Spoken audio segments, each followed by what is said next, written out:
Me voilà de retour après une semaine d'interruption pour de nouvelles lectures. Aujourd'hui, j'ai choisi de m'intéresser à un texte sur l'écriture elle-même. Beaucoup d'écrivains, beaucoup d'auteurs, beaucoup d'autrices ont écrit sur ce que c'est qu'écrire. Et à ma toute petite échelle, il m'arrive assez souvent, quand je suis en salon sur une dédicace, que de très jeunes auteurs viennent me voir en me demandant conseil. Qu'est-ce qui est bien de faire? Qu'est-ce qui n'est pas bien de faire? Y a-t-il des recettes? Ce sont des questions qui sont très importantes et qui se sont toujours posées. Et donc beaucoup d'auteurs et d'autrices ont réfléchi à ces questions, ont réfléchi sur eux-mêmes, sur ce que c'est qu'écrire. Le plus célèbre d'entre eux, c'est ce texte de Rainer Maria Rilke, Lettre à un jeune poète, mais il y en a bien d'autres. Milan Kundera a écrit également dessus. Mais aujourd'hui, c'est une autrice américaine à qui je vais laisser la parole sur ces questions. Il s'agit de Joyce Carol Oates, et je vais vous lire 2 chapitres sur un petit livre qui en contient 13, qui s'appelle La foi d'un écrivain, dans laquelle elle s'interroge sur cette fonction d'écrire. Alors, je vous conseille vraiment la lecture de ce petit essai, il est vraiment très chouette. Je vais d'abord vous lire un chapitre qui se nomme « À un jeune écrivain », ce qu'elle souhaiterait dire à quelqu'un qui débute.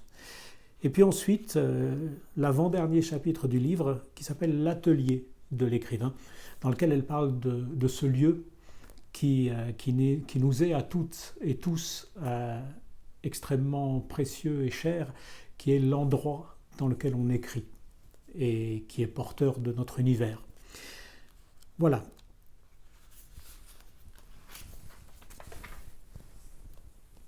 Un jeune écrivain. Écrivez passionnément, sans réserve. N'ayez jamais honte de votre sujet, ni de la passion qu'il vous inspire. Il y a de grandes chances pour que vos passions interdites nourrissent votre écriture. À l'exemple de notre grand dramaturge américain Eugene O'Neill, furieux toute sa vie contre un père depuis longtemps disparu. À l'exemple de notre grand styliste américain Ernest Hemingway, furieux toute sa vie contre sa mère. À l'exemple de Sylvia Plath et d'Anne Sexton, luttant toute leur vie contre le séduisant ange de la mort qui le faisait miroiter l'extase du suicide. N'oublions pas l'instinct qui poussait Dostoïevski à s'auto-déchirer avec violence et Flannery O'Connor à punir avec sadisme les incroyants. La peur de la folie chez Edgar Allan Poe est celle de commettre un acte irrévocable, innommable, assassiner un aîné ou une épouse, prendre et arracher les yeux de son chat bien-aimé. Votre combat avec votre ou vos moi, enfoui, produit votre art. Ces émotions sont les combustibles qui alimentent votre écriture et rendent possible des heures, des jours, des semaines, des mois et des années de ce qui apparaîtra aux autres de l'extérieur comme un travail. Sans ces pulsions mal comprises, vous seriez peut-être en surface quelqu'un de plus heureux, un citoyen plus engagé dans la vie de la cité, mais il est peu probable que vous créeriez quoi que ce soit de substantiel. Quel conseil un écrivain plus âgé peut-il avoir la présomption de donner à un plus jeune?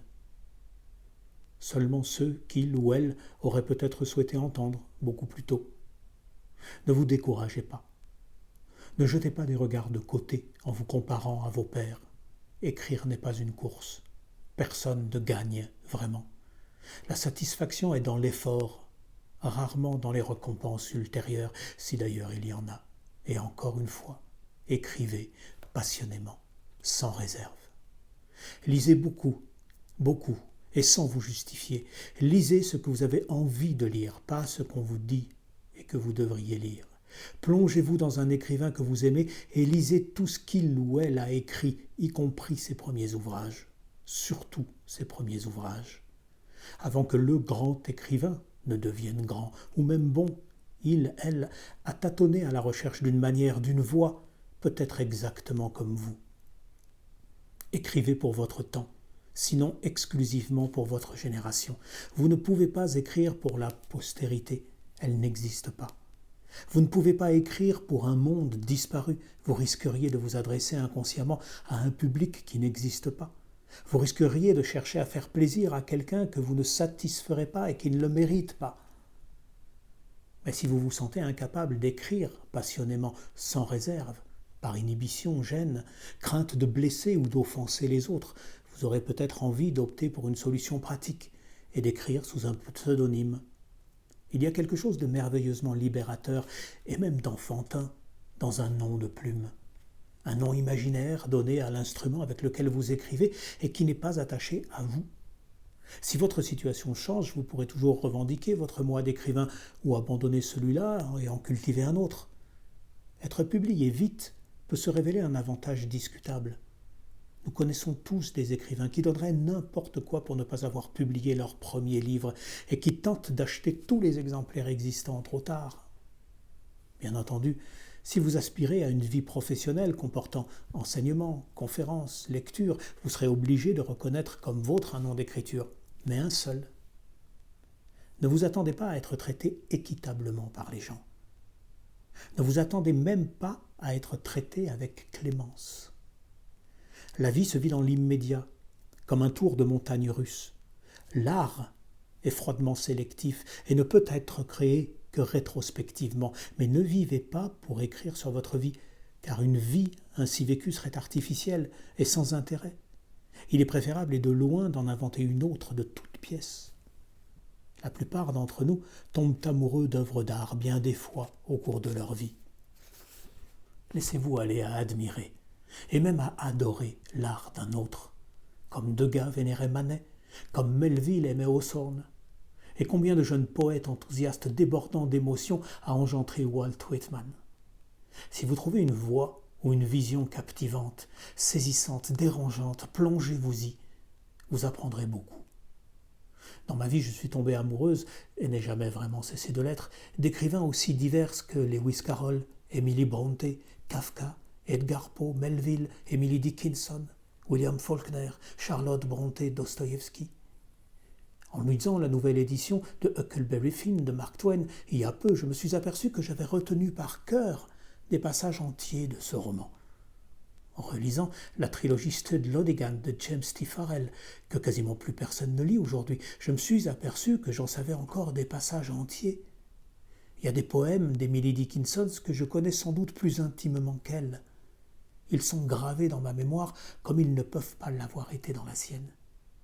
Il y a des poèmes de William Butler Yeats, Walt Whitman, Robert Frost, D.H. Lawrence, qui me font frissonner d'excitation des dizaines d'années après que je les ai découverts. N'ayez pas honte d'être idéaliste, romantique et passionné. Si vous vous passionnez pour des gens qui ne vous rendent pas l'intérêt que vous leur portez, il faut que vous sachiez que la passion que vous avez pour eux est sans doute ce qui a chez eux le plus de valeur, tant qu'elle n'est pas partagée. N'ayez pas d'a priori trop rapide sur les classiques, ni sur les contemporains. Choisissez de temps à autre un livre qui ne correspond pas à vos goûts, ou à ce que vous croyez être vos goûts. Nous vivons dans un monde d'hommes.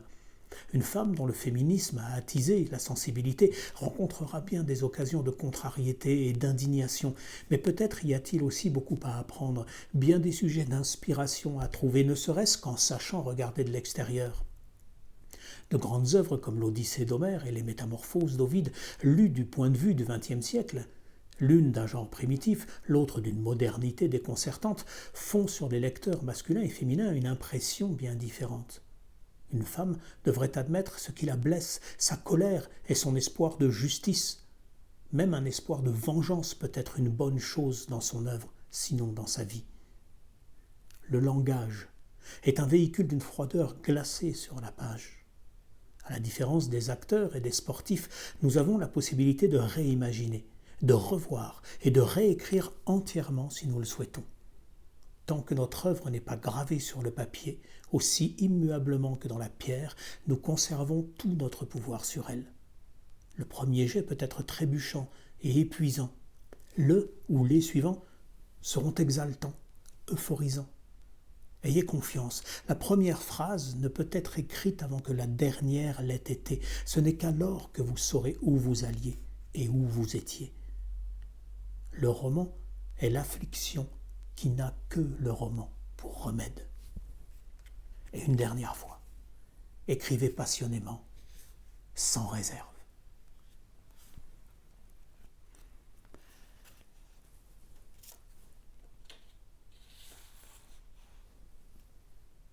L'atelier de l'écrivain.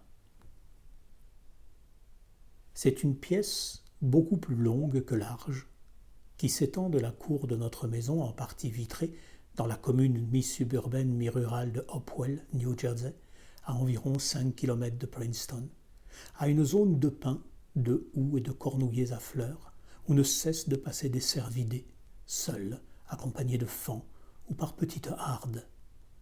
Comme dans le reste de la maison, il y a beaucoup de surfaces vitrées dans mon cabinet de travail. Dans la journée, 7 fenêtres et une lucarne éclairent mon bureau. Tous les bureaux de ma vie ont fait face à des fenêtres, et si l'on accepte une période frénétique de 2 ans à la fin des années 80 où j'ai travaillé sur un ordinateur, j'ai toujours passé l'essentiel de mon temps à regarder dehors, en notant ce que j'y voyais, en rêvant ou en méditant. L'essentiel de ce qu'on appelle la vie imaginative est englobé par ces 3 activités qui se fondent si harmonieusement ensemble et qui ne sont pas sans ressembler à la lecture du dictionnaire à laquelle je me livre aussi souvent. Des matinées entières peuvent s'écouler dans un état d'absorption bienheureuse. Que les gens me trouvent prolifique et supposent que je mets à profit chaque minute de mon temps libre me paraît étrange, quand en réalité, comme mes intimes l'ont toujours su, je passe le plus clair de mon temps à regarder par la fenêtre, activité que je recommande.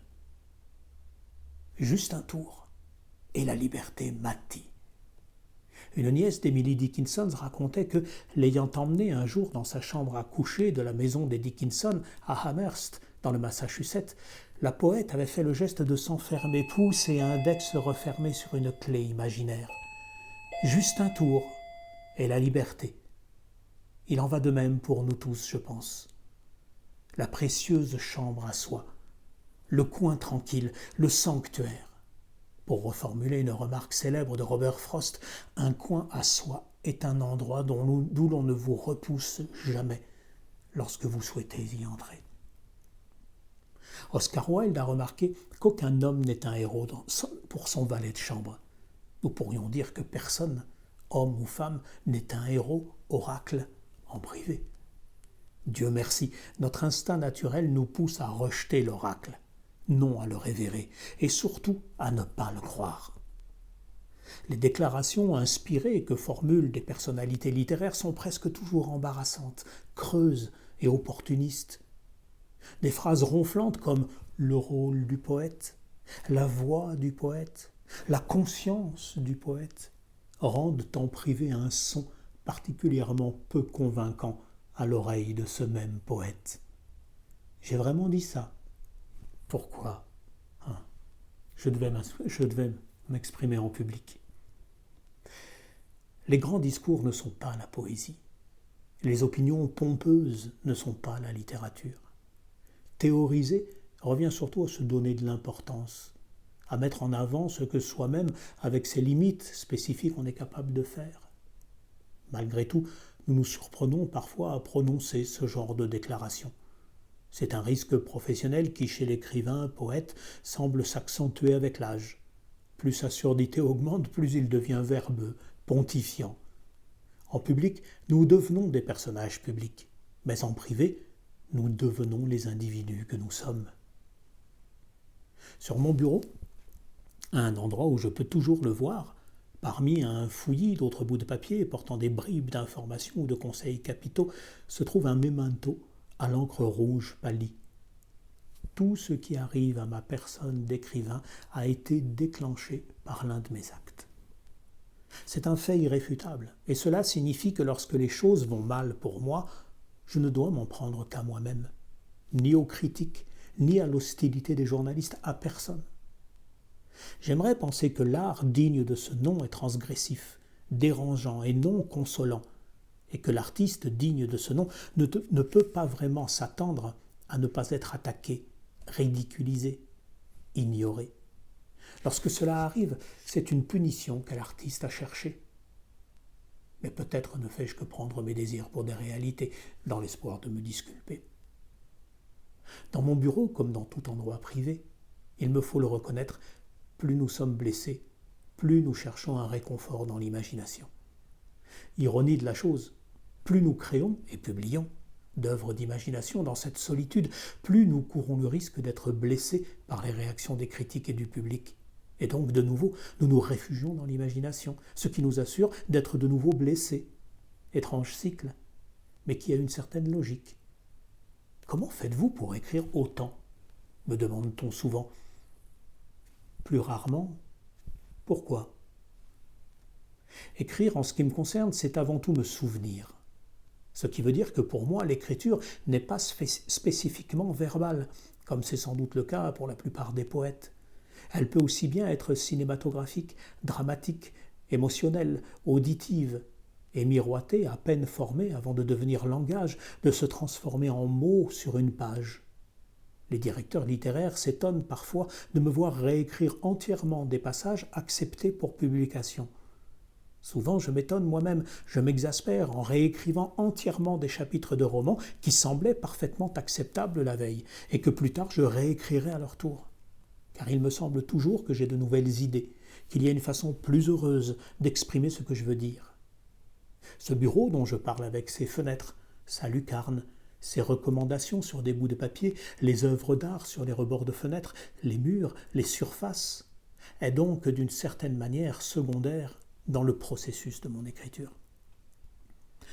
J'invente rarement, assise devant ma machine à écrire, une swing text japonaise avec une mémoire d'une dizaine de pages, possibilité d'impression, d'enregistrement sur disquette, et je n'essaye presque jamais de mettre quoi que ce soit en prose de cette manière. J'ai besoin d'imaginer d'abord, absolument sans mots, puis je me souviens. Je passe une grande partie de mon temps loin de mon bureau en fait. Je passe une grande partie de mon temps en mouvement, à courir, mon activité préférée, moment où mon métabolisme me paraît normal. Marcher, faire du vélo, à conduire une voiture, régulateur de vitesse recommandé, ou à me faire conduire. Dans les aéroports, les avions, si souvent dans les aéroports et les avions. Et dans cet état intermédiaire entre sommeil et veille, très tôt le matin, avant l'ascension brutalement ardue des collines et des montagnes de la journée. Ce sont des intermèdes où j'essaye de penser à ce que je vais écrire plus tard. J'essaye d'imaginer des scènes, d'entendre des dialogues. Assise à mon bureau, je me souviens, mais pas seulement. Je fais partie de ces écrivains qui ont besoin de connaître la fin d'un ouvrage avant de pouvoir s'y atteler avec confiance et énergie. Naturellement, il évoluera. Toutes les œuvres d'imagination évoluent avec le temps, une fois que leurs racines sont bien en place. Mais la fin doit être là, au moins dans l'inconscient, pour permettre un début fort. Malgré tout, j'aime mon bureau. C'est l'endroit où je reviens avec 1000 rêveries, des ébauches de souvenirs, des bouts de papier. Emily Dickinson écrivait elle aussi sur des bouts de papier qu'elle pliait et fourrait dans les poches de son tablier. Le soir, dans la liberté de sa chambre, elle les ressortait pour y réfléchir.